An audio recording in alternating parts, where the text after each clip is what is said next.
In this episode, I host a dialogue between Dhammarato, a lineage teacher in the Thai Buddhist tradition, who is known for his unique one-on-one teaching style conducted over Skype, and Dean Sluyter, a meditation teacher and best-selling author of books such as The Dharma Bum's Guide to Western Literature, Finding Nirvana in the Classics. Dhammarato and Dean compare their presentations of the Four Noble Truths, the Eightfold Path, and discuss why the right way to practice is to take the easy way out. Dhammarato and Dean illuminate Shakespeare's Macbeth and Hamlet, liken Dharma to the Boléro, and reveal why Henry David Thoreau was America's first true yogi. Dhammarato and Dean also critique the Goenka and Mahasi methods, expose the #1 meditation mistake, and express why recognizing the sacredness of all things is the end of suffering. So without further ado, Dhammarato and Dean Sluyter. Dhammarato and Dean Sluyter, welcome to the podcast. Thank you so much. Thank you. Well, I'm so delighted to be hosting this dialogue between the two of you. And the story of how this came about, actually, Dhammarato, you emailed me, and you've been watching episode 189, the interview with Dean, called Effortless Awakening. And that's actually the second of what will eventually be three. At the point of recording, only two of the three have come out so far, but that's the second, the first being episode 163, The Dharma Bum's Guide to Western Literature, both of those interviews with Dean. And you'd watched episode 189, and something about it inspired your suggestion for this dialogue. And I think I have a hunch as to what some of those inspirations might have been, but I'll hand it over to you. Could you perhaps explain a little bit about why you suggested this, and then we can go from there? Well, I just heard part of a talk. I've heard talks from other people that, in fact, we can touch on that idea of that a lot of people spend an awful lot of time and effort doing things that they don't get much value out of and then become disappointed,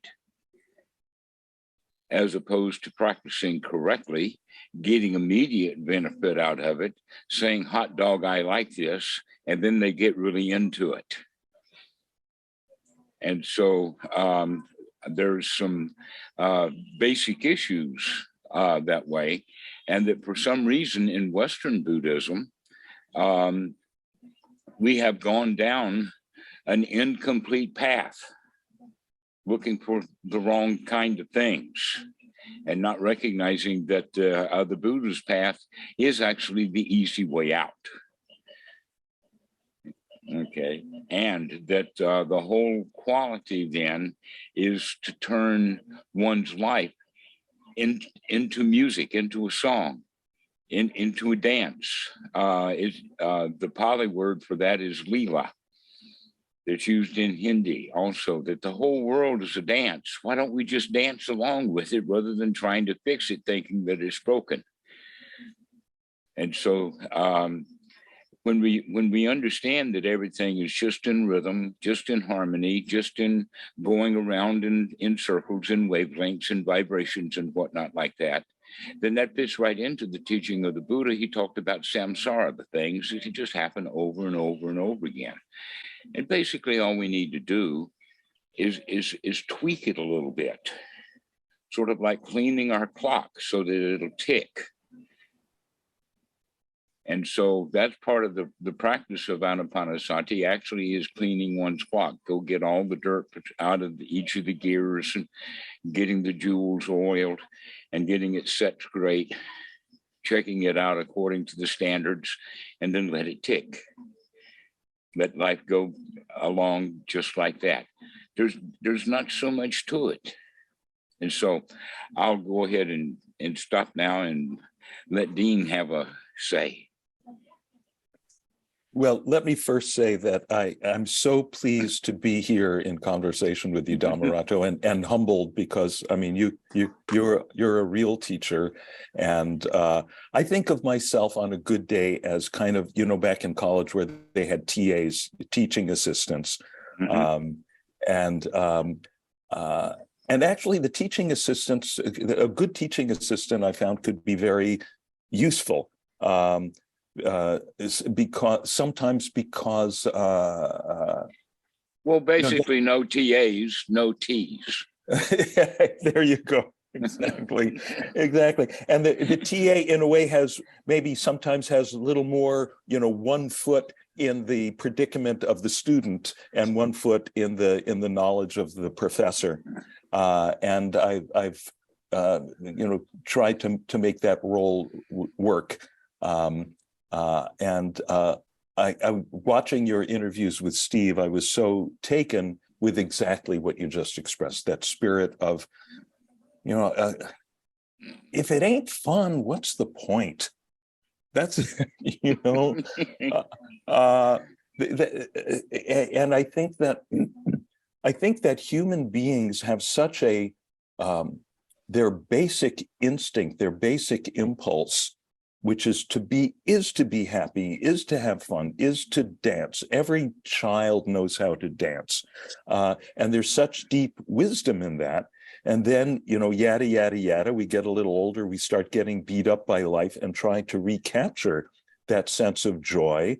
And then we find that, well, trying to recapture that sense of joy in the local bar room or the local, or the hookup site works kind of for a while until it doesn't.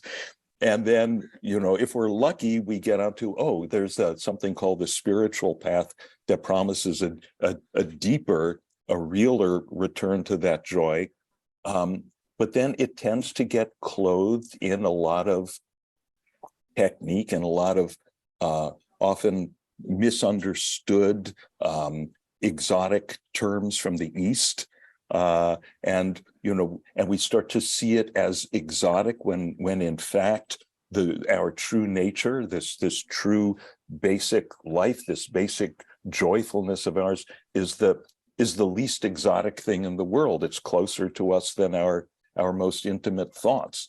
And so we there's just a tendency to get lost somewhere kind of halfway on the path, with a bunch of kind of half-baked with, okay, I got some techniques and I haven't quite got there yet, so I got to hammer away at it. And again, this is where the effort comes in.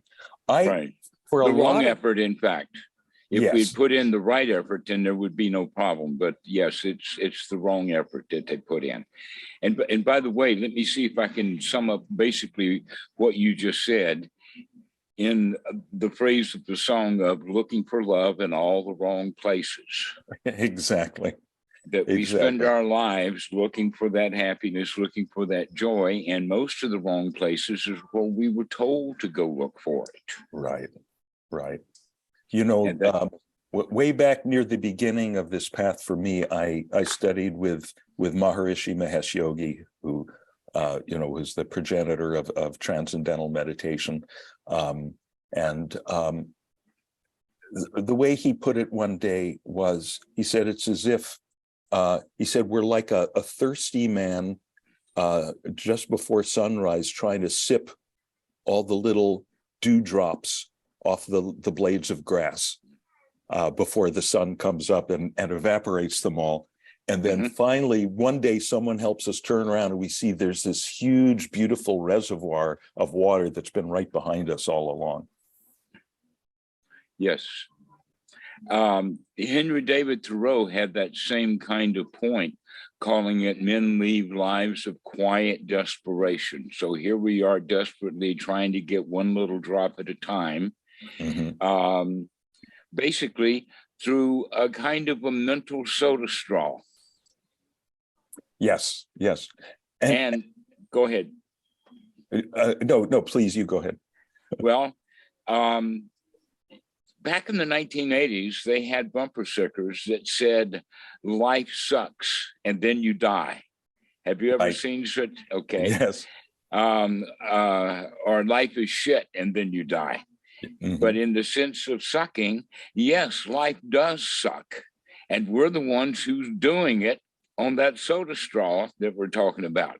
Okay, so long as we keep sucking on that straw, life sucks. When we stop sucking on the soda straw, then everything is okay.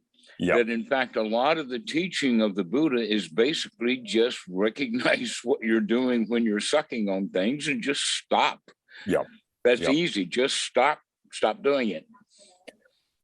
You know, Dhammarato, I've got something I came up with in my teaching years ago, trying to make the Four Noble Truths, to really boil them down and make them memorable. And what I came up with is, the first noble truth is, ow, ow, ow, right? The suffering, discomfort, right? Unsatisfactoriness, ow. Then the second noble truth is, oh, right? It's me doing it. Oh.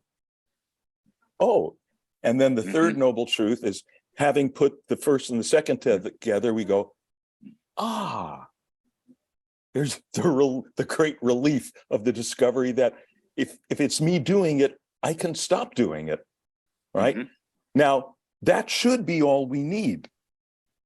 But then suddenly, oh, son of a gun, I'm doing it again, because I've had so much practice. It's such a long-standing habit. So then we get the fourth noble truth, which is practice. It takes a while to unspool that old habit. So the fourth noble truth is like, marching down the path, up.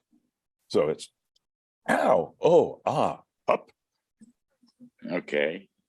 I remember one time riding a bicycle, basically from Bangkok to Wat Suan Mok, when there got to the point of one more pedal, one more pedal, one more pedal. Right. One more pedal. Okay. And sometimes life gets that way. And that at the bottom line, we need to get into that mentality of one more pedal. Okay. But there's other states of mind that we can work with other than that. You could almost say that some beginners could start off that way, that life is sucked so bad for them that it's hard to do any little bit of correct practice, because the life suck parts comes right back. Goenka had a phrase, when the mind wanders away from the breath, never mind, start again. All right. Well, he was talking about that point of sati, when we recognize that the mind has wandered away from the breath, never mind what you might do with that, including where the mind wandered to, just come back to the breath. And that's so difficult for the beginners. We generally want to stop at least long enough to slap ourselves or point our finger at ourselves or feel bad somehow or another of that. But getting back to your visualization, that one's pretty good. The one that I have been using with the students is, this is suffering. This is the cause of suffering. This is what it's like to be free from suffering. And this is the way to do it. Okay. I put a thing, and this is the way to do it. Right. All right. Going through the points. So yes, everything in fact is built upon this eightfold noble path of the Buddha, and getting off onto the other side of the topic of, well, where do things go wrong? I would say basically that things have gone wrong when the teachers of the Dhamma are not steeped in the Dhamma long enough to recognize that the only thing there is to teach is the Four Noble Truths. That's the entire teaching of the Buddha. There are several sutras where he says, both formerly and now, I teach only one thing, dukkha, dukkha nirodha, with that path. And yet we've got what? Satipatthana. We've got the Goenka method. We've got the Mahasi, and all of that. And none of them that I know of emphasize the Four Noble Truths and the Eightfold Noble Path. And that quality of in the here now, wake up one more time, one more pedal, wake up. Right. Wake up. Right. Look at what you're doing, make a change, and basically congratulate yourself. This is all part of the Eightfold Noble Path. And when we keep doing those things, the mind will become integrated. A lot of them think that samadhi means a concentrated mind, but in fact, samadhi means gathering the factors together, getting your act together, getting your shit together, they say sometimes. Excuse me, Mr. Person on YouTube. But that integrating quality, so that we live a congruent life, is really what the whole teaching is about, rather than us being caught in, let us say, confusion, doubts, lies, wanting this, wanting that, etc., like that, which is the way that most people live their lives, and making a change. Just a little change is all that's needed. Just one after another, keep changing it right now. It's not a big thing. And yet, the way that it's taught, it seems like that we've got to change our destiny. Right. There's something big inside in there. You know, it's even got hints of rebirth and reincarnation and great, big, long periods of time sort of ideas in there. And so we can also see it, though, in the sense of that our thoughts and our feelings is what gives rise to our speech. And our speech gives rise to our actions give rise to our habits, and it's the habits that give rise to destiny. But we can't change the destiny. We can only change one thought at a time. Right. Which is easy enough to do. And people are working really hard trying to change an entire destiny. Right. It's like, you know, when you've got a great big block of ice sitting on a frozen pond, and you say, I got to move this thing, and so you run into it at full speed with you're going to break your shoulder. But if you just lean against it and just keep leaning, after a while it starts to budge. So what I've found has worked for me in my practice, and what I try to share in the teaching that I do, is just add meditation practice. That's the, as far as I can see, that's the essence practice. That's the core practice. Add meditation practice. And then in these situations of thought, speech, behavior, there's always, at any given moment, there's like a range of, like, this is about as despicable as I can stand to be at this point down here, and this is about it without it just start vomiting or something. And up here, this is about as virtuous as I can stand to be without it being a strain. And just lean toward that upper limit, and that seems to work well. I want to say that I'm so happy to hear you talk about the Four Noble Truths as essentially the beginning and the end of the Dharma, because I think we've sort of come to that working conclusion in different ways. You've gone there by reading all the sutras and seeing, wait, the Four Noble Truths are not here. It's all this other stuff. So you've sort of, by being a diligent scholar, you've exhausted all that. And I've gotten there by the way of laziness, which is, okay, I read the Buddha said, Four Noble Truths is all you need. And I said, okay, great. I'm going to stop here because I know I'm too lazy to read all of those sutras. Thank you so much for straightening me out on that. I had it the other way around. I thought you were the scholar. Well, I do have a little bit of scholarship in other areas. Actually, you mentioned Henry David Thoreau earlier, and I'm glad that you did, because and in my book, The Dharma Bum's Guide to Western Literature, I have a chapter about him and his mentor Emerson. Most people, if they get through high school, they've heard of Thoreau and Walden, and they think that, he was just doing this experiment in minimalist living. He was just doing this experiment, a lifestyle experiment, in dropping out of the economy, and seeing how little he could live on. And yes, there was that. But if you actually read the book rather than just thumb through the Cliff's Notes and hope you pass the exam, if you actually read the book, you see what he was doing out there in the woods. And he was there. He was arguably the first real yogi, the first person in North America to encounter the Dharma in some form, some Eastern scriptures that had just been freshly translated into English, which he pulled the books down off the shelves in Emerson's library. And Emerson was out there giving beautiful lectures on that. But Thoreau said, no, I want to do it.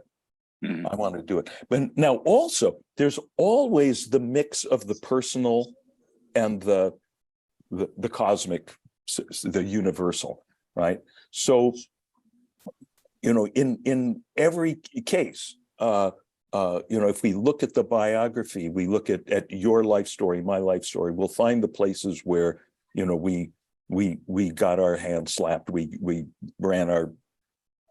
banged our heads against a wall, and that motivated us to look for relief from unsatisfactoriness. And in Thoreau's case, his brother had died this sudden, horrible death. He nicked his thumb while he was sharpening his razor, got lockjaw, and died this agonizing death in Henry's arms. And Henry went into this deep depression, went, okay, I got to go out into the woods and seek relief from suffering.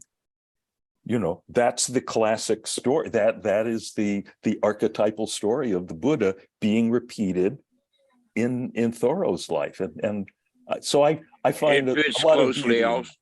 It also fits very closely with Eckhart Tolle, who had similar. He just suffered so much that he just had to just sit down. Yeah. Now, I was lucky, by the way. I didn't have to have a lot of safes fall on my head or anvil. I always think of the old Warner Brothers Looney Tunes cartoons, which, by the way, I'm wearing my Looney Tunes sweatshirt today in honor of the occasion. I'm wearing my own style of Looney Tunes shirt today. Yeah, right. Yeah, and I was thinking, sometimes I try to crimp a little bit for these interviews online. What shirt should I wear today? Didn't I wear that with the last time with Steve? And I was thinking, Dhammarato never has to worry about what shirt to wear. I never do. You never have to worry about if you're having a good hair day.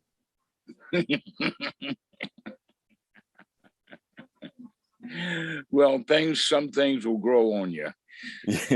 Yeah. Yep.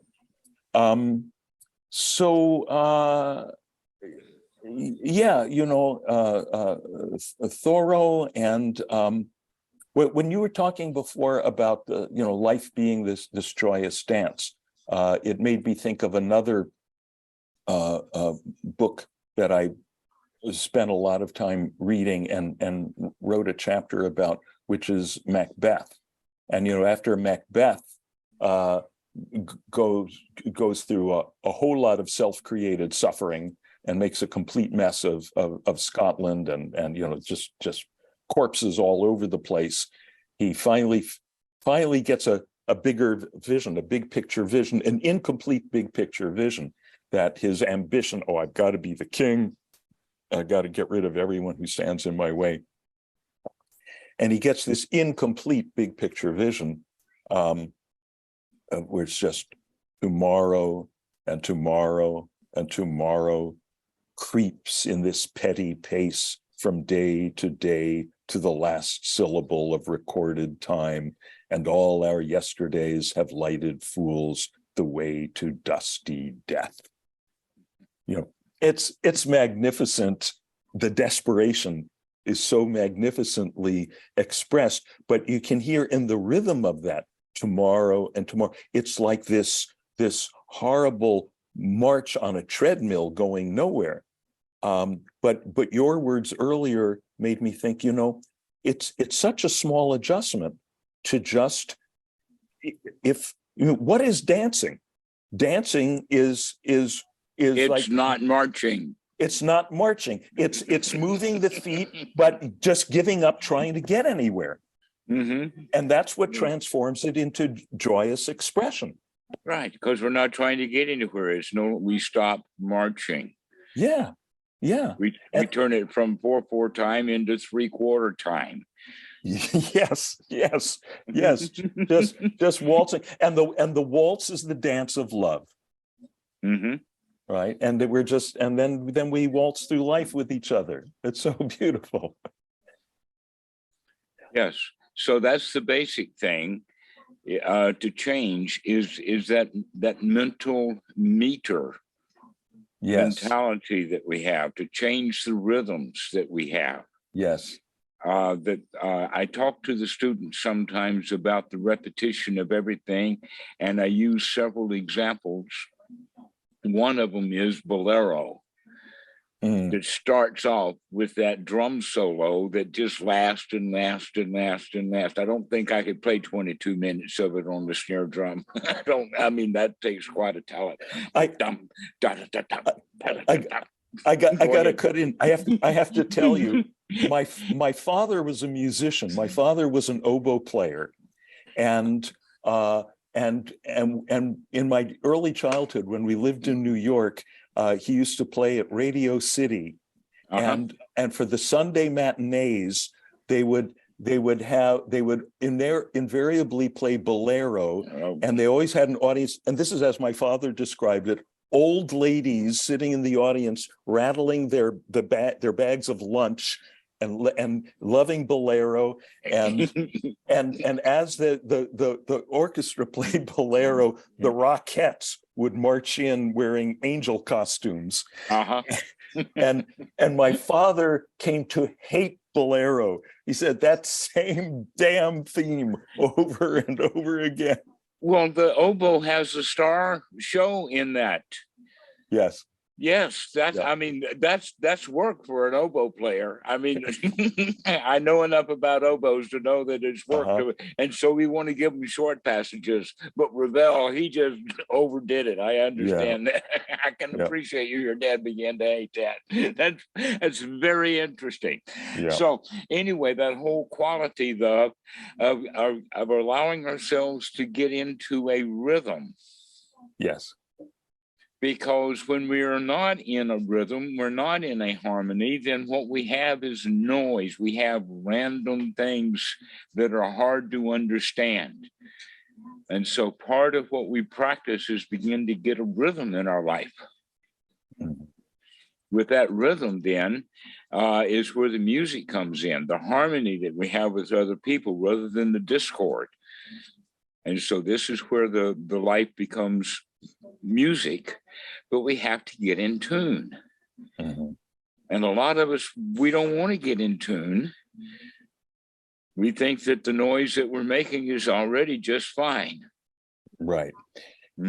And I would add, from the little bit of amateur musicianship that I have, and I sing in a couple of choirs as well, the key to harmonizing is listening to the other. So it's listening to, in the case of the Dhamma, it's listening to life. It's listening to what's working and what's not working in your life, and it's literally listening to others. I see so many people in conversation, and what they're doing is they're sitting and they're mentally rehearsing what they're going to say next and waiting for the other person to shut up and give them an opening. And I know I'm doing that right now.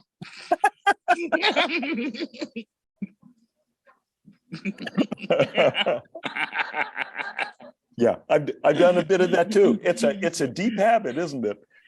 Well, no, I'm just teasing you with that because that's part of the part that I talk to the students about.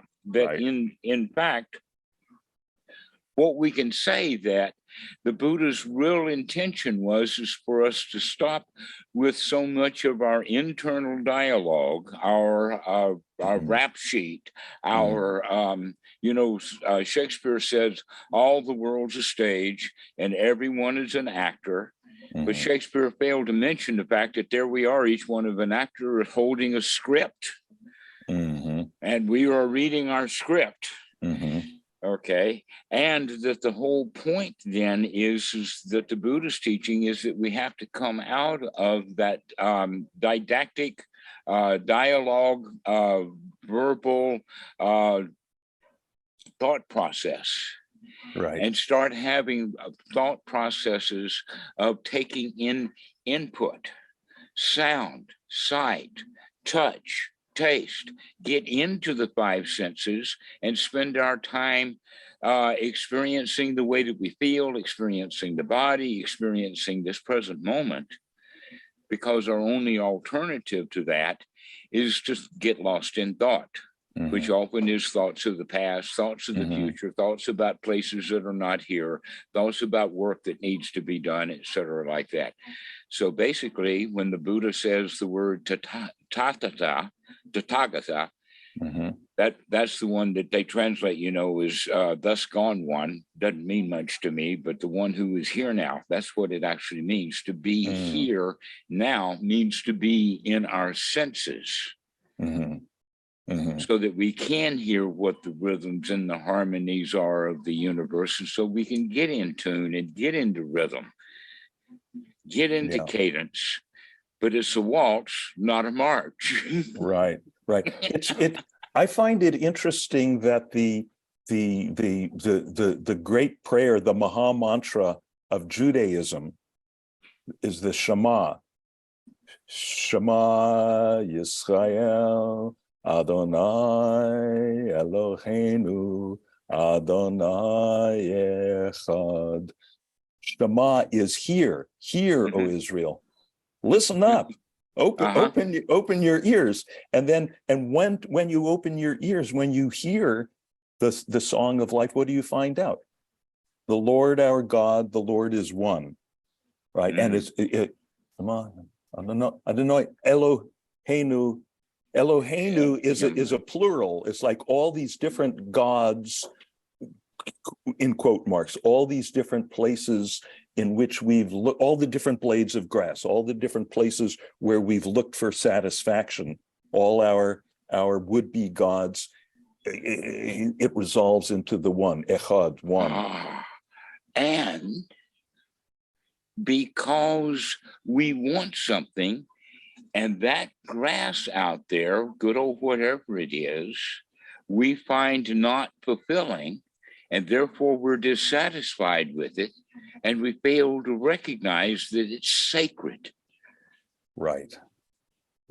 And so getting in tune is to get into with the sacredness of all things.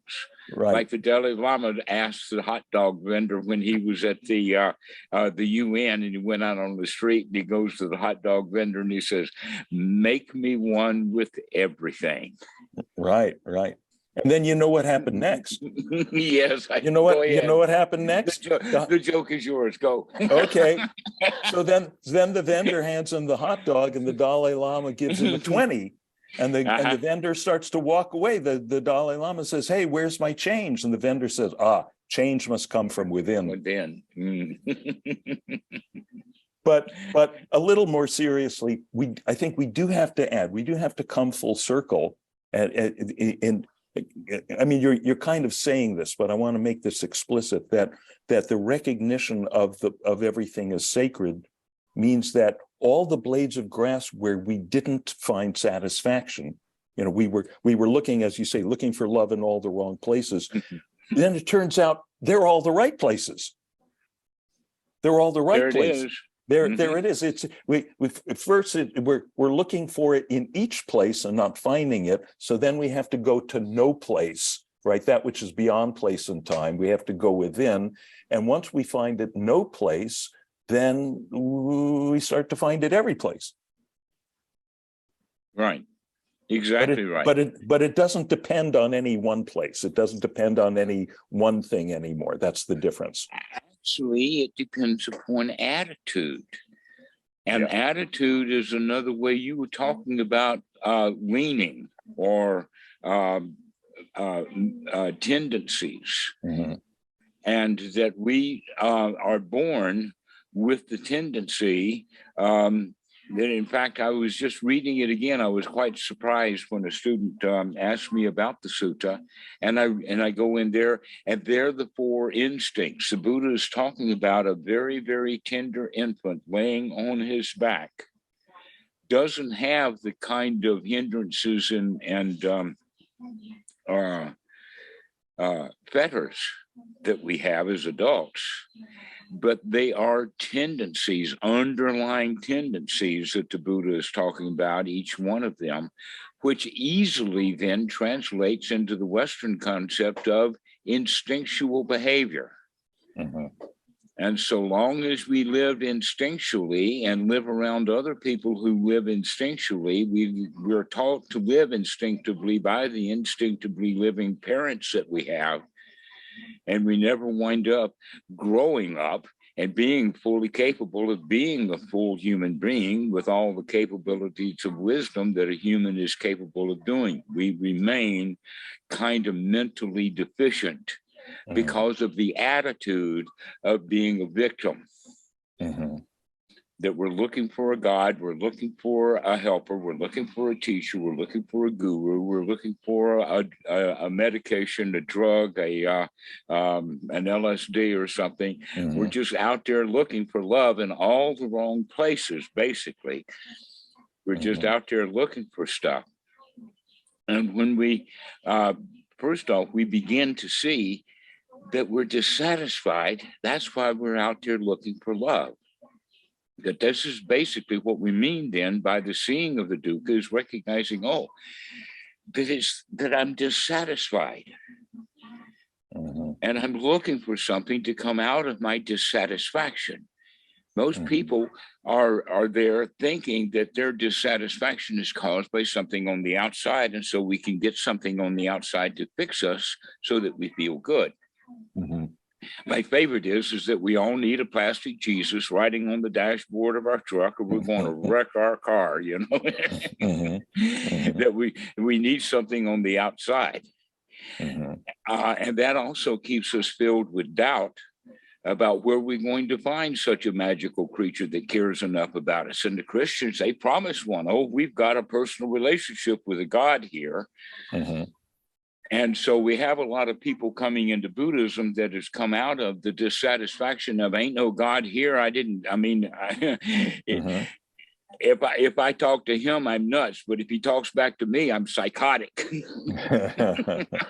Right. And so we're looking for more.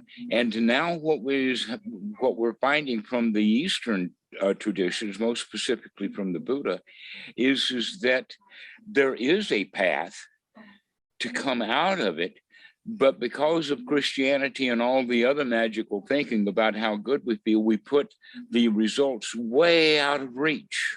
Right. And so we're reaching way too high, and we work way too hard, when in fact the easy way out is just take it easy. Yes. And this is getting back to what you were saying before about marching. We're marching toward, we keep thinking, okay, I'm marching towards satisfaction. Again, Macbeth is the great archetypal example. Once I get to be king, I'm marching toward the crown, then that'll be it. Then, we're like little kids on Christmas, coming up to Christmas. Mommy, please buy me the Barbie doll, buy me the G.I. Joe. That'll be it. The one thing that'll make me so happy, my head will explode and I'll never want another thing again. And it's never. And they train us. Mommy trains us to go want her to do that for us. Yeah. She was the one who told us about the Barbie dolls or let us watch it on TV. Right. So then when people come to the spiritual path, they're bringing the same approach. They're making the spiritual approach. Okay, this will be the ultimate march. This will be the last march. But as long as you're marching, I find after years of teaching, I got it down to a sentence in describing meditation and what's wrong with, I think, what's unskillful about the way most people try to meditate, which is that they try to meditate. It's the one thing where working doesn't work, where not working works. And the way I explain it to people is I say, and for me, this is like, finally, I found the E equals MC squared of this thing, which is any effort to create a non-agitated state of mind is itself a form of agitation. Right? And I was like, duh. Yeah, brakes make a car really hot.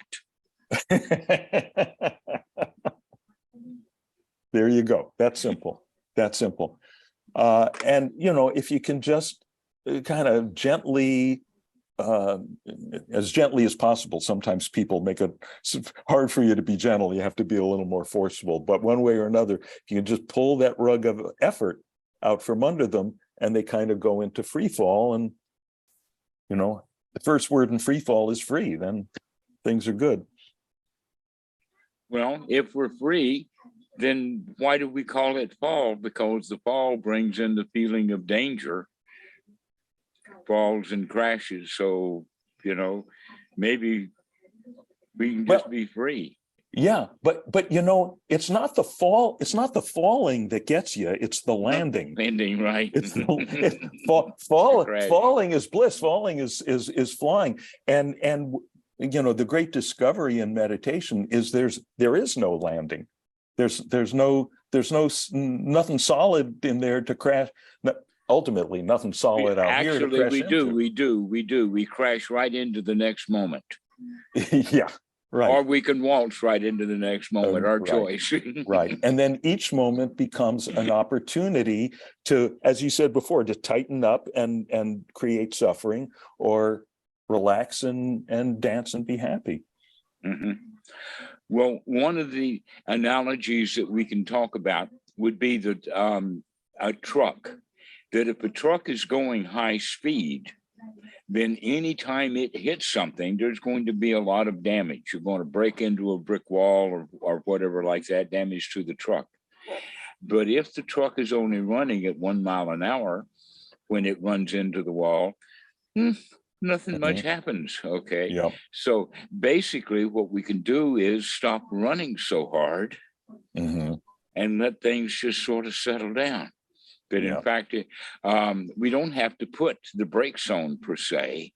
We can just stop what we're doing right now in this moment. So if we see like, who is it? The Flintstones, where they're in that car and they're pedaling with their feet. All we have to do is just stop pedaling. Right. And the car will settle down and just come to an easy rest. But we have to remember to stop pedaling, to stop having those kind of discursive thoughts, and just be in the present moment with our senses.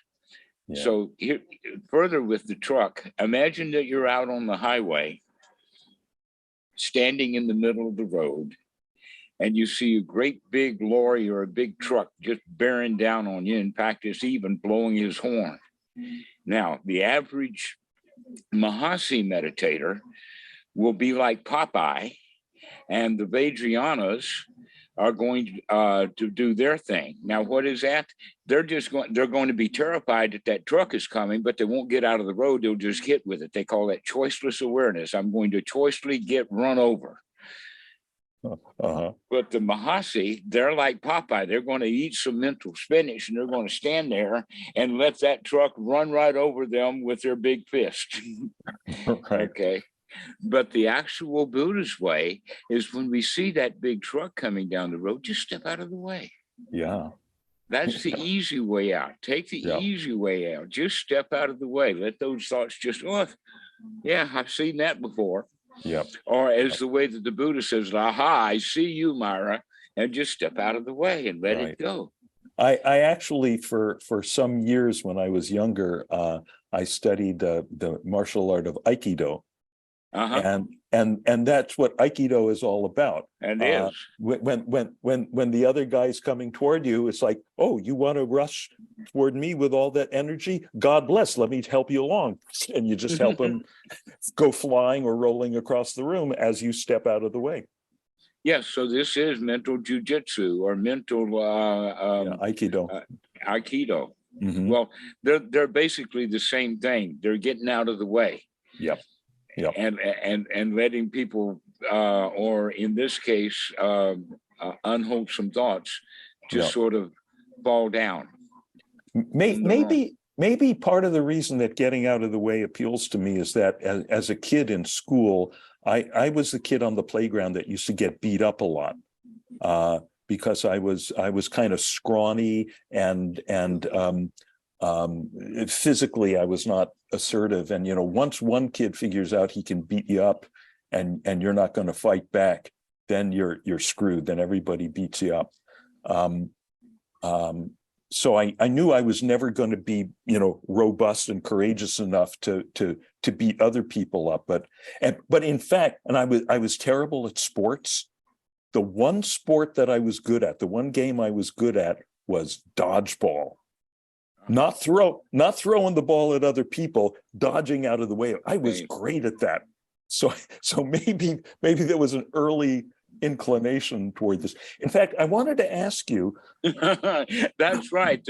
I will say that in fact, the entire teaching of the Buddha is the art of gracefully, beautifully, rhythmically dancing dodgeball. Dodgeball. Okay, we got a new one, a new metaphor. Excellent. I did want to ask you, speaking of childhood, because I noted that in your earlier interview with Steve, and one of them, you mentioned that in your childhood there was some moving in Oklahoma and North Carolina, and that so you experienced being the new kid a lot, and that happened to me as well. We started in New York, then we were in Cedar Hill, Missouri briefly, and then we moved around several times in California. So I kept being the new kid over and over. And in my case, I figured out that the coping strategy that worked for me was that I could be clever and funny. And then I was okay. Mine was to be better and faster. With a hint of humor. Right. But I wonder if that in both of our cases, and maybe, and I'm just thinking out loud here, and that maybe this might be the case for many people who find themselves on the path and find themselves doing, some functioning as some form of teacher, that there's this sense of being an outsider, being kind of 1 foot in being from the outside, and then 1 foot in finding a way inside. Does that make sense to you? Not only does it make sense, it's really, really an important point, because that goes back to when we feel outside, that's the victim's position. Mm-hmm.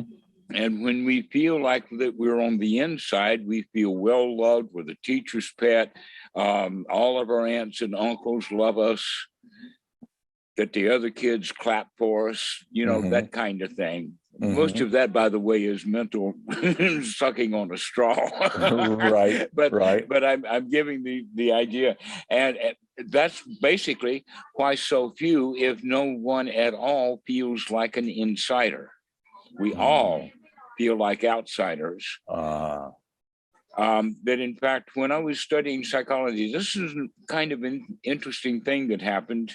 It wasn't prearranged, but it had to do when some very famous psychologist was coming and doing a weekend retreat. And everybody in the entire group was there. Mostly it was connected with the psychiatric nursing department of the University of Michigan. Mm-hmm. But there was also a lot of psychotherapists who were taking courses from Huron Valley. I won't go into the detail, but this was a big thing. And a lot of people knew a lot of other people. And in one of the breaks, they got into a big discussion about the cliques and who's on the inside and who's on the outside. And I mean, it just got, these are psychologists. I mean, half of the crowd with PhDs in psychology. It's that kind of place, you know, and here they are doing these 4-year-old kinds of stunts.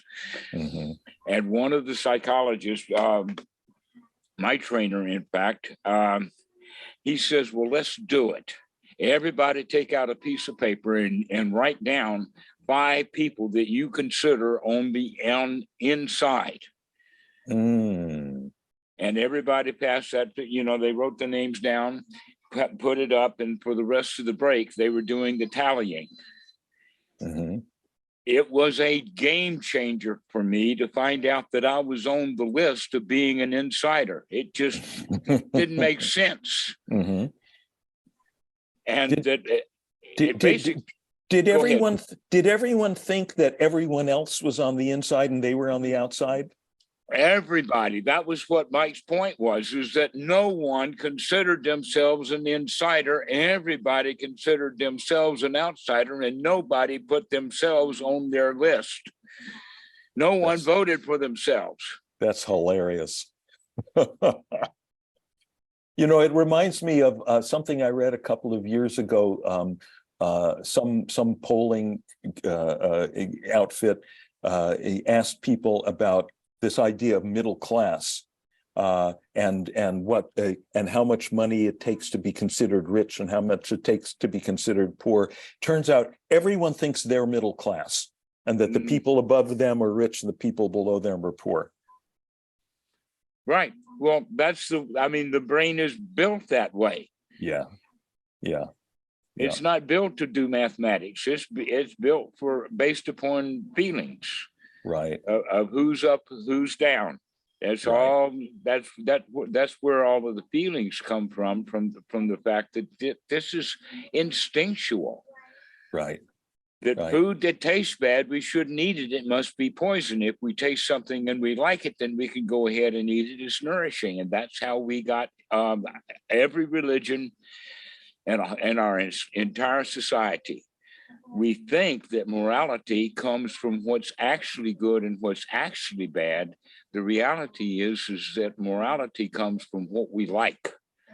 If what we like and we need it, then it must be good. And if we don't like it and want to get rid of it, it must be bad. And this is the entire teaching of, in the book of Genesis, the teaching of Adam and Eve. Okay, eating of the fruit of the knowledge of good and evil, what that actually means is that we've got to put up with the judgments we make. Right. And we go around judging good and bad, and by doing so, we destroy the paradise that we live in. Yeah. And so we need to, and not only that, but this also fits in exactly with that good and bad according to the rules, which is the Sila Bhatta Paramasa, or in a way, critical thinking. We actually enjoy and teach the kids, you got to do critical thinking. Guess who they criticize? Themselves. Right. You know, that's in Shakespeare also. Hamlet says there is nothing either good or bad, but thinking makes it so. It's exactly so. That's what the whole getting is. There is no good or bad. It's what we like and what we don't like. And if we do that wisely, then we live a wise, happy life because we can control how we feel. You know, my mom used to sit me down to a breakfast of Rice Krispies, sliced banana, white sugar, and heavy cream. And man, I would like a bowl of that right now. You know, and I know there's a whole lot of people that'll tell me that's terrible for me. And now I'm remembering years later, when I was studying with Maharishi, and this was around early 70s, about 1970, I think. And, you know, there were all the popular fad diets, macrobiotics and this and that. And they're still out there. Yeah. Yeah. So the people on my They teacher dominate the internet, but they're no longer on cable TV. the people on the course were all pressuring Maharishi to tell us, okay, what's the best diet? What's the enlightenment diet? Come on, spill the beans here. And he would not go there. His whole thing was just meditate twice a day, and that things will be fine. And finally he said, okay, I'll give you one principle of diet. If it comes from mother's hand, it's good for you. And at the time I thought, no, that can't be. It's so interesting. All the things that the guru said that I liked, I would take, and the others I would just, not refuse to hear. Right? I said, that can't, because I was, a strict vegetarian at the time. That can't be. My mother serves pot roast. My mother serves, but you were misunderstanding. Okay. Yeah. There's several ways to look at that. And one of them is in the sense of, we've got to compare what the diets were 15, 60 years ago, according to the moms and what they knew back then, based upon all of the fads of today. And now, obviously, today is much better than way back when. Mm-hmm. And so we use today as a standard to judge the past. Right. And you're doing it right out here in the open. How many times do we do that secretly in our own mind? We judge ourselves in the past based upon brand new standards. Yeah. Yeah. But, what doesn't change is love. And I was about to get to that. The real point that he's making is that look at the hand of mom. Yes. Okay. Looking for love in all the right places means that it's got that nurturing quality to it. Yes. But in fact, what we're looking at here is that it's good because mom hands it to us, as opposed to giving us the back of her hand, which is what we generally remember. Right. Yeah. So I'm pretty. Side. Yeah. Oh, that's so interesting. That expression, the back of the hand versus the giving hand. Yeah, that's beautiful. So I'm pretty sure that a bowl of Rice Krispies with white sugar and heavy cream from mom's loving hand, and with that wave of happiness that I'm going to have eating that, is going to be way better for me than a bowl of extra roughage, extra green roughage, right? Vegetarian A1 stuff that I'm sitting there straining at being virtuous to eat it. Well, that whole idea of what we eat is who we are is an old myth. Yeah, it's been debunked so many times. I mean, even Jesus and Paul both says it's not what goes in your mouth, it's what's come back out. Right. And that at one time, in fact, there was a big movement. I don't know where it actually came from. I'm not sure about the roots of it, but it was in the early 90s. A big movement in Bangkok about vegetarianism. Mm-hmm. And this is when Bhikkhu Buddhadasa was really, really old. And so they go and they hassle him. But this was not the first time, because they did it back in the 70s too. And his answer was, when they try to confront him and get something out of him, he says, I eat food. Mm-hmm. I eat food. Mm-hmm. That's what I eat food. Mm-hmm. You're the one who's dividing it up and chopping it up and taking this is good and this is bad. Mm-hmm. And that goes actually back to the Buddha. The Buddha did, I mean, he was Jain in the sense of all the austerities that he had, dog duty and cow duty aesthetic and all kinds of really strange things. Mm-hmm. But when he did on alms round, he took what was leftovers. He took what was given, being content with what we've got. Yeah. I love the principle that if I've understood this correctly, and it sounds like you're affirming that the rule is whatever was put in your bowl, you have to eat. You're not allowed to. Beggars can't be choosers. No, you don't have to eat it. You don't have to eat it. Then, in fact, if you want, you can continue on Bendabat. If the first part of your Bendabat, you've got stuff that you will find awesome to give to a friend. Let's put it that way. Then we can continue on the route. Right. But if it's put in your bowl, it's okay to eat. Is that the idea? Well, you wouldn't want to eat everything. That, in fact, I mean, there takes a little wisdom and discrimination. Here's an example of that: is that in Bangkok, it's lucky to pile up a bunch of coins that equal the number of baht that is your age. And so, if somebody's 47, he's going to take a little pile of coins, put them in a plastic bag, and wrap it up, and he's going to go put that in the monks' bowls.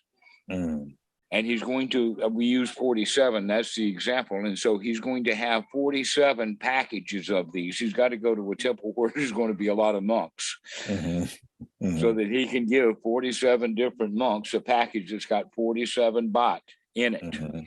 Okay. The monks don't eat that. Gotcha. Okay. Right. But in fact, generally, even the rice, the old days was that the rice was the only thing that they put in a bowl that was not already packaged. That if they've got a curry or something like that, it's going to be in a little pouch. And in the old days, that would have been a coconut leaf that was wrapped up. Thailand still has a huge number of products that come delivered as a coconut leaf, or as a slice of bamboo. Sometimes I have to go take that bamboo and pull it apart to get the rice out of the inside of it. They take the bamboo and do it that way. So that, but nowadays they also use a lot of plastic. So in that regard, it's food. That's what we're working with here, without having to make a whole lot of discrimination about it, and everything is okay.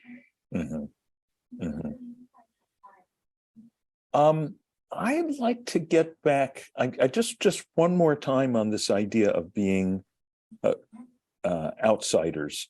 Okay. Because I mean, you've made the point that everyone thinks that they're the outsider, and I mean, maybe that's the final answer to this. But I still have a sense, and maybe this is just my delusion, that well, people who are, again, I from an early age was having some kind of spiritual openings, and it was very fortunate for me that, as I said, I did not have to have a lot of grief to steer me to the spiritual path. But curiosity is the right way to go anyway.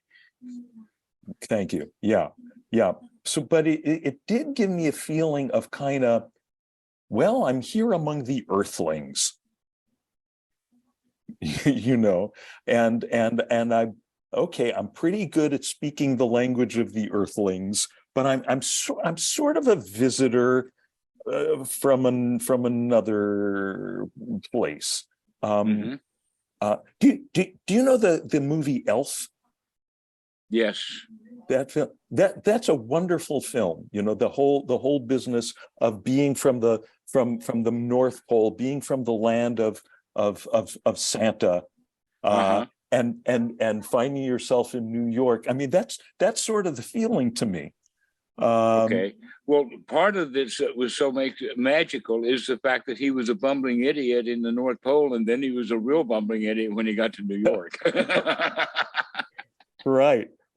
But and everything worked out just fine. Yeah, everything worked out fine. But you remember, he lives by the Elf's Code, right? And the Elf's Code. Wait, I pulled it up here. The Elf's Code it has three rules: treat every day like Christmas, right? One, treat every day like Christmas. 2, there's room for everyone on the nice list. On what list? The nice list. There's the naughty list and the nice list. Oh, everybody belongs on the nice list. There's room for everybody on the nice list. And 3, The best way to spread Christmas cheer is singing loud for all to hear. The best way to spread Christmas cheer is singing loud for all to hear. I mean, to me, those three things, that's it. That's it. You got it. You know, treat every day like Christmas. That's the joyous dance. And don't every day is Christmas. Yes. Okay. Yes. Here's a part of that goes along with it. When I was a monk in North Carolina, I had interactions with a lot of Christians and have quite a long list of the questions that they would ask and the answers that I would give. And one of them was about barefoot. Mm. And my answer to that is that you remember Moses when he got to the burning bush, that it told him to take off thy shoes, for thy are upon holy ground. Right? Well, I'm likely to be on holy ground any minute now, so I go around barefoot naturally. Right. And I also use it from the perspective of the Pilgrim's Progress. It's an old book. You might be a literature buff. You can give us the history of maybe Dante or something like that. John Bunyan. Bunyan. Okay. Yep. All probably got bunions from all that pilgrim. Well, here's the thing about the pilgrims, especially those that would go from Europe to the Holy Lands, that once they would get to one holy site, how long does a pilgrim stay at the holy place? And if he does stay, is he now a pilgrim? And basically what they would do is they would go from one holy site, stay there only a day or two, check that off the list, and then they'd get back on the road being a pilgrim and get to the next holy site. They're not going to stay at the holy site. What we need to do with anapanasati, the practice of the Buddha, is once you arrive at the holy place, stay there. Just, stop already. Right. Sit down, enjoy. There's no place to go. You're already in the holy place. This is it. Yeah, this is it. This is it. There's no place but home. And there is no day but holidays. Right. I don't have to get into the argument about happy holidays versus Merry Christmas, but we can say that every day is a holiday. Yep. Every day is holy. I saw this stand-up comic on TV once. And he was saying, I forget who it was, but he was saying, I don't get this thing about New Year's that, when the ball drops on New Year's and you go, you go crazy and then you're happy and it's special. And he said, maybe when you see crazy people on the street, they're walking down, he says, maybe they're just celebrating every moment. Well, I have heard and considered that joyous cheer has the quality of last year was terrible, but we made it through. Right. Finally, it's over. Wow, yeehaw, we made it. Right. It's sort of like a championship's point of view. Right. And that we actually need to experience that yeehaw, that exuberance. We do need to have wins like that. Right. But don't have to do with the calendar. It has to do with the fact that, wow, I made it through today. Right. Oh, wow, I made it through that interview. Yeehaw! Yeah, right. And now I can get back on the treadmill again for another 365. Well, I was actually going to the next one. I can get, yeehaw, I made it through this breath. Right. I'm still alive. Right. Well, as they used to say, this offer good for a limited time only. Exactly. And so let's make the best of it. This also goes with the idea that the way that we're raised, all kinds of things are important. So many important things. But really, when we're dead, none of that stuff's important to us. Right. Really, the only thing that's important is being alive. Right. And what we need to do in order to celebrate that is by actually being alive. Right. Right. which means in the present moment, exuberant, full of life, vim, vigor, happiness, joy, being in the present moment, really, really grateful and joyful for being alive. Yeah. Because we ain't going to have it for long. No. I used to have a book, which I lost. I'd love to find this book again. I don't remember the title, but it was a book of anecdotes about jazz musicians. Uh-huh. It was really entertaining. And one of them, this one old jazzer had died, and his two old buddies are there at the funeral, and they're standing there, they're looking at the corpse, and one of them says, "What was wrong with him?" And the other one says, "Man, when you're dead, everything's wrong with you."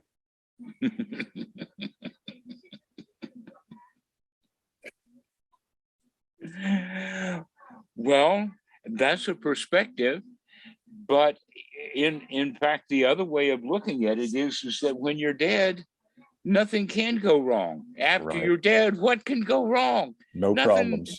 No problems. No Exactly. problems. Right. That in fact, that's part of the funeral chant that the monks have. Basically, in the United States, is when we're holding the hand of the young man's whose father has just died, and we do this chant and help him push the button, because it's over then. Everybody knows that you push that button and that fire is going on, and there's no more daddy. Okay, and so that the saying is anicca vata sankhara upatavayu damino. Veba Tesa Vipassano Sukho. That last part means that Tesa Vipassano Sukho, death is the highest peace. Don't get no better than that. That's the real Nirvana. The real Nirvana is when you're cold in the ground or smoke in the air. Okay, because until that happens, you still got to breathe. You still got to put that effort in. Yeah. Not much effort, but we do have to keep the effort going of taking the next breath. And in fact, the breath defines us. That's why we call it expiring. Right. And that kind of stuff. Yeah. The last breath is an out breath. We're like a library book. We expire. Right. We stop breathing. Exactly. Yeah. And so let's make the most of that breathing. Yep. That keeps us alive. Yeah. Enjoy it. Right. But the other side of that coin, and I use this a lot when I'm guiding people in meditation. I don't do this with the beginners, but the people who've been around for a while, because the beginners, they think, okay, and I like to really just have a big tent. I like the Buddha, as I'm sure you know, the Buddha said near the end of his life, said to the disciples, go forth and spread the Dhamma in the dialect of the people. And the dialect of my people, we're middle-class Americans. Most people are not going to be speaking the language of classical Buddhism, I'm speaking the language. Well, that's why we do the language of what is it you got on your shirt there? Yeah, Looney Tunes. Looney Tunes, exactly. Right. That's right. We speak to Dhamma in Looney Tunes. That's right. And in fact, what you've been talking about for the last 5 minutes is that's all, folks. Exactly. That's all there is. Right. That's all, folks. Right. And of course, my favorite is Bugs Bunny. Bugs Bunny, right? Because he's the skillful prankster. He's Elmer Fudd, right? I'm the great hunter. I'm hunting rabbits, and that's the side of us. It's almost like the redneck Southerner versus the Yankee gay. yeah. But of course, as in all iconic works of literature, as in Shakespeare, as in the Bible, Looney Tunes, all the characters are us. They're all different facets of us. So there's the part of us that's Elmer Fudd. I'm going to go out and I'm going to catch a rabbit to make my dinner. I'm going to find that pesky rabbit. That pesky rabbit. I'm going to hunt down satisfaction. But that it keeps eluding us, and what it keeps confronting us with, the koan, that Bugs keeps and it keeps confronting us with is, what's up, Doc? What's up, Doc? Right? Mm-hmm. See, because we're Doc, like, okay, I've got my doctorate, right? I got my PhD. I think I've got it all figured out. But guess what? What's up? What's up? What's down? What's, it's like questioning the whole orientation. Or it's the questioning about the here now. What's up? I ask that question specifically to students when they call. Right. What's up? Happening? What's happening? What's up? Yeah. Okay. Check out the present moment. Check out the present moment of experience. It's an invitation to be in the present moment. Yeah. And then the moment you do that, you call off the hunt. Oh, you recognize what a joke it is. Yeah. And I love the resourcefulness of Bugs, because he really is the teacher. He's resourceful. He's always got the skillful means, right at his fingertips. So if he needs to, what he does is, if he needs like a sledgehammer to bop someone over the head, or he needs or sometimes he'll dress a woman's dress. He becomes the seductive lady bunny, and all he does is he reaches outside the frame of the cartoon and he pulls the thing into the frame. Yes, exactly. Right? And to me, that's the teacher, because the teacher is living from the sublime, living from the transcendent, from outside our usual frame of reference. He just reach outside the frame and bring in the thing that he needs that's going to stop the mind of the student.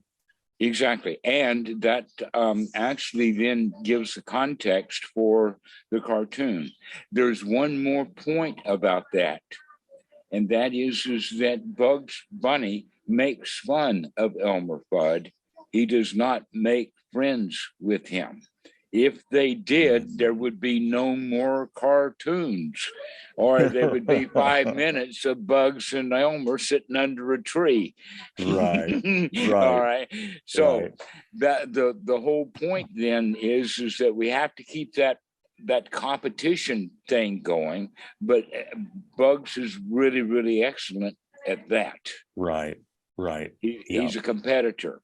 And part of the Dhamma that we have to learn that's really good is to stop the competition, both first within ourselves and then with other people, to make friends. And then we don't have to do our loony part of the tunes. Right. Then it's just a tune. Then we're in tune. Then we're in tune, right, because we're in harmony. Right. The looniness is using that shotgun thinking you're going to catch bugs. Right.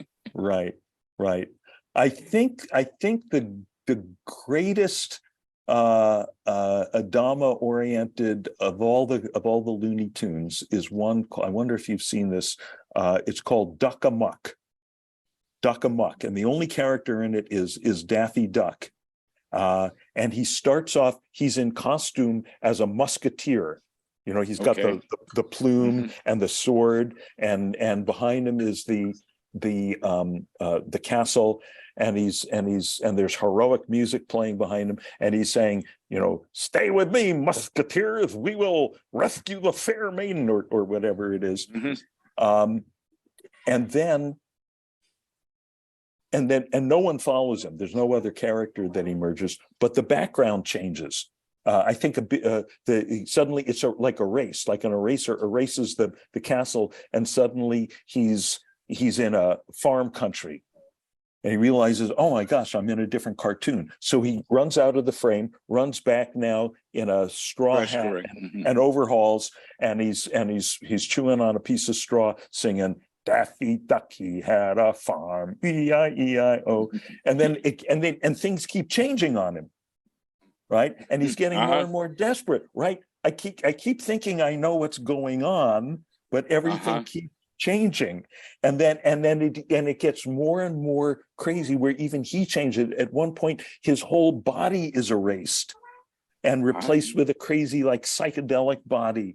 And this sounds so Dhamma. Wow, this is amazing. It's great. It's great. And at one point he even the frame starts to collapse. The frame of reference, the frame of the cartoon starts to collapse, and he has to run and get a pole to try to hold it up. And then the film starts to flicker. Remember the old days when the film would flicker? So you're seeing. We called them flicks. Yes. So you're seeing part of one frame up here and part of another frame here, and then it stalls. So there's two Daffys now, and they get into a fight. Right.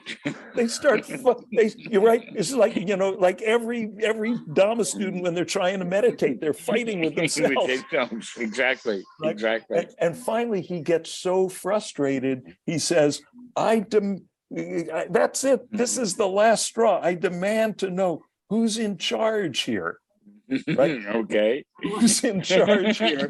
And isn't that amazing what we were talking about before in the sense, I need help. Who's in charge here? Who's in charge? And then the big eraser comes out. We see that a hand in a white glove with the big eraser comes and erases everything. And the camera pulls back off of the plane that the cartoon has been in to a cartoonist's drawing board. And there we see the cartoonist, the one who's in charge, the god who's been controlling the whole thing. And it's Bugs Bunny.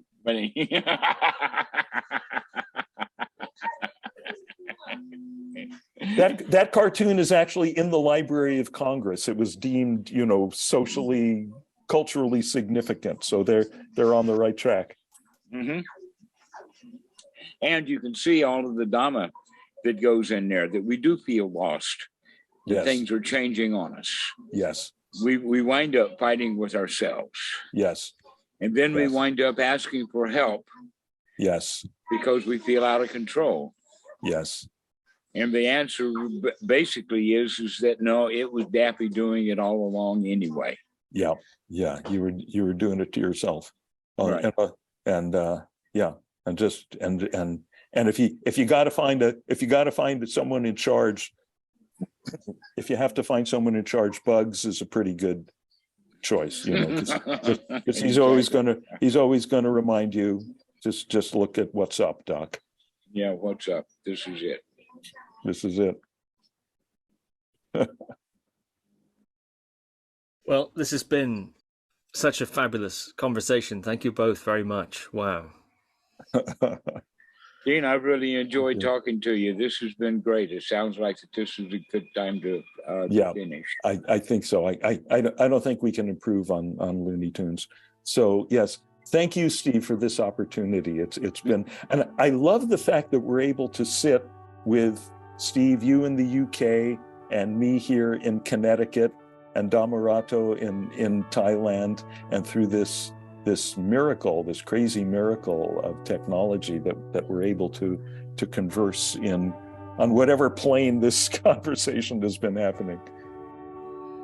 Get used to it. Dhammarato and Dean Sluyter, thank you very much. Thank you so much. This has been quite nice. I've enjoyed the evening. Thank you for listening to another Guru Viking podcast. For more interviews like these, as well as articles, videos, and guided meditations, visit www.guruviking.com.